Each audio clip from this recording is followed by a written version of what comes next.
Hello again, American literature students. This video is about the weekly response paper assignment. You already know a little bit about this assignment because you've read the syllabus and ideally watched the syllabus video. The handout that's posted, the one that you see on your screen here, tells you much more detail about this assignment. So I wanted to go over some things, and if anything is still unclear after this video is over, make sure you send me an email.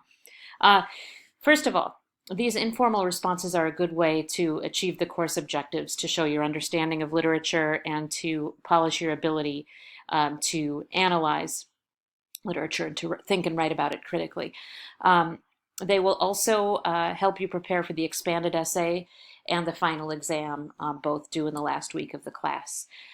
Every week, weeks 1 through 7, we'll have a response paper due at the end. So that's 7 response papers total, but only 5 of them will be graded. So what that means is that you can attempt all 7 and I will drop your 2 lowest grades, or you can decide to skip 2 of them, depending perhaps on your own individual schedules this summer.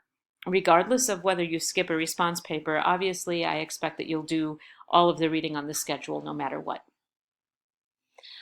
So you might want to take a look at the course schedule and be strategic in which 5 of the 7 you plan to do. Okay, so the assignment will be to write a response to the scheduled readings, more specifically to a specific part of the assigned readings. Your goal is to provide strong evidence of close, careful reading and clear original thinking about the text. So I don't want you to summarize them. I don't want you to spit back what your classmates have said. I want you to dig deeply into your own ideas. You may definitely use material from the posts that you've made on the discussions boards if it fits well with this assignment too.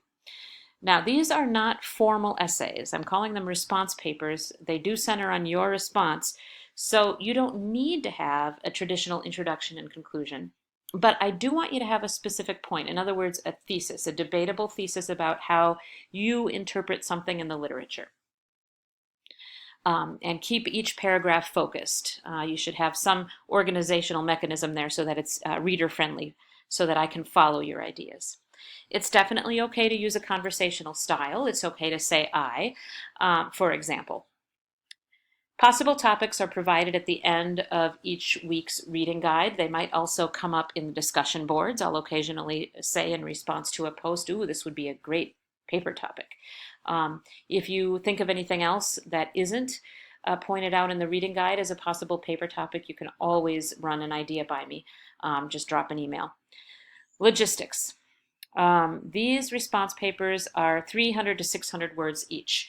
In most fonts and with most 1-inch margin settings, you will write about a page, page and a half. That's not very long.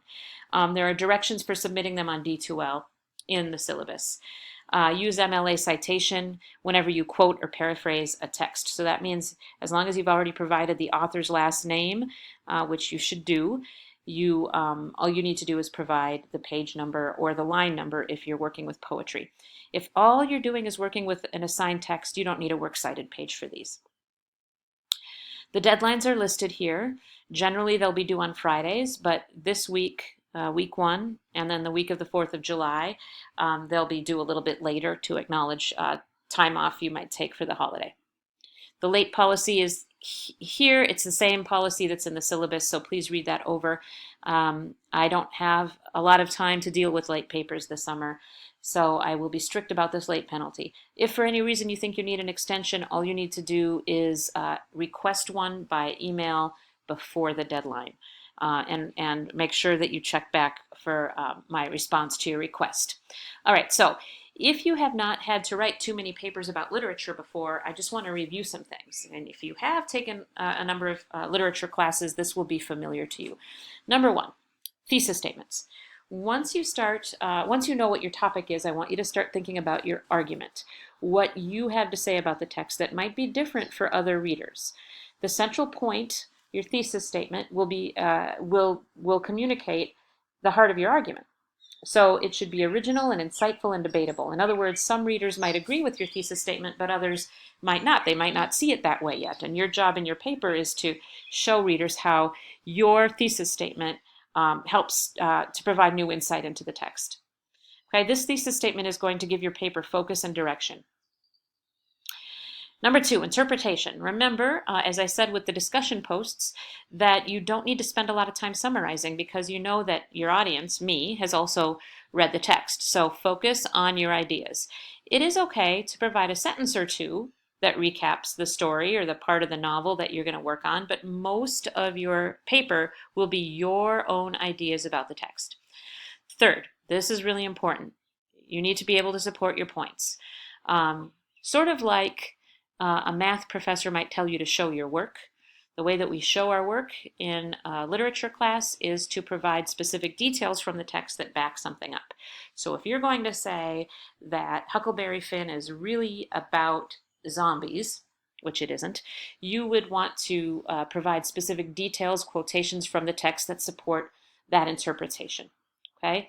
Introduce quotations carefully and cite the page number or the line number if it's poetry at the end of the sentence in parentheses. There's a handout called Using Textual Evidence that has more details about that. Titles. The titles of novels are italicized, but the titles of shorter works are in quotation marks. If you don't know whether to put quotation marks around a title or to italicize it, you can just look at the syllabus and see what I've done. Authors' names. The first time you refer to an author, you should use the entire name. So, for example, Mark Twain. Thereafter, use only the last name. But we don't refer to authors by just their first names. And then finally, this is a really subtle thing, and I'm not going to be super picky about this, but when you write about literature, use present tense. The idea is that the written word lives on, so use the present tense. Okay. The second page of this handout is the rubric that I will use. What I'll do is I'll cut and paste it into your paper and highlight the parts that apply to your text. So to earn an A on these papers, you'll basically need to provide strong evidence of close, careful reading and clear original thinking about the texts. So you're going to offer a focused interpretive thesis statement. You're going to stay focused on your ideas, your original insights about the text. You're going to show, obviously, that you understand what you've read. You're going to show your work, explain your interpretation clearly with textual evidence and clear explanation. Your paragraphs will stay focused. They'll be organized. Excuse me for that. It'll have clear ideas, highly readable sentences, and the writing will be mature. In other words, I won't have to spend time rereading your sentences to try to understand what you mean. The writing will be nice and clear, and it will be within the length parameters. Okay, a very good paper, a B paper, is going to be quite similar. It might not be quite as polished or quite as original, but it will be strong in each of the assessed areas. An average paper is going to meet all the requirements, but they might be a little more vague or a little less stellar than a B or an A paper. The ideas might be more loosely organized. The focus might be there generally. A weak paper, a paper that earns a D, is one that just shows that you don't really understand the text, that's mostly summary, that doesn't back up the claims, and so on. And if a paper is plagiarized, if it shows that you just haven't done the reading, if it's shorter than 200 words, and so on, it'll earn an F. So make sure you understand this rubric. If there's anything that needs more clarification, as you know, you should drop me an email. Now we're going to look at a sample response paper. Okay, this is a paper written by a previous student of mine, and it is shared with her permission. This student is writing about the dog in a New England nun. Remember, if you have seen the sample discussion posts in the discussion paper assignment and video, you might recognize these ideas about Caesar in Mary Wilkins Freeman's story, New England Nun. So in this paper, the student is taking those basic ideas that she posted and she's expanded on them here. You don't have to expand on a discussion post when you write these papers. You can go in a completely different direction. But in this case, she's taken her ideas about Caesar and arguing that Caesar can be compared to Joe. So she has a thesis here. She explains it using textual evidence. And she returns at the very end to her thesis, which is that the author gives the character more depth by comparing him to Caesar. Okay.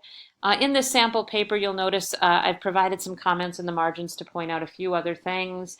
You can take a look at those more carefully. To this sample paper is a rubric with the relevant language highlighted. So this is a good example of an A paper. So there's the assignment, there's the sample.